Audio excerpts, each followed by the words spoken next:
फलर seven द्वारा आपण आखिर चश्मा ओह्लैजिब। बंधुगण आज ये वीडियो माध्यम आम जानिबा आप्रिकट फलर फायदा विषय। बंधुगण आप्रिकट एक बीजयुक्त फल अटे जहाँकि स्वास्थ्य पाई बहुत लाभकारी अटे, साथीर यह स्वादिष्ट भी अटे। आप्रिकट रे बहु प्रकार फाइबर, विटामिन और खनिज तत्व मौजूद थाए जो यह आम स्वास्थ्य पाई बहुत लाभकारी अटे। तेबे चलंतु जानिबा जदि आप्रिकट सेवन करती तेबे आपको कौन लाभ हो पारे। आखि पाई आप्रिकट बहुत लाभदायक अटे। आखि पाई सबुठ जरूरी जो विटामिन आवश्यक ताहा होची विटामिन ए, जहाँ आप्रिकट रे प्रचुर मात्रा रे मिलि थाए।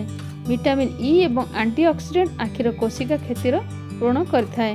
मोतियाबिंद रोगी पाई आप्रिकट बहुत उत्तम फल अटे। आप्रिकट खाइबा द्वारा ना केवल आखि स्वास्थ्य रही थाए बरं आखिर छोट मोट रोग जेमिति कि आखिरे पानी आसीबा और आखि धरिबा इत्यादि दूर होता है। पाचन संबंधित समस्या पाई आप्रिकट बहुत लाभदायक अटे। यह एक फाइबर युक्त फल अटे जहाँ द्वारा पाचन तंत्र ठीक होता है। यार सुखिला फल खाइबा द्वारा पेटर पोक शेष हो जाए। हृदय संबंधित समस्या पाई आप्रिकट बहुत लाभदायक अटे।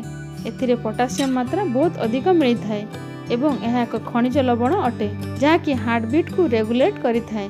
साथी रे यार सेवन द्वारा ब्लड प्रेशर भी कंट्रोल रही है।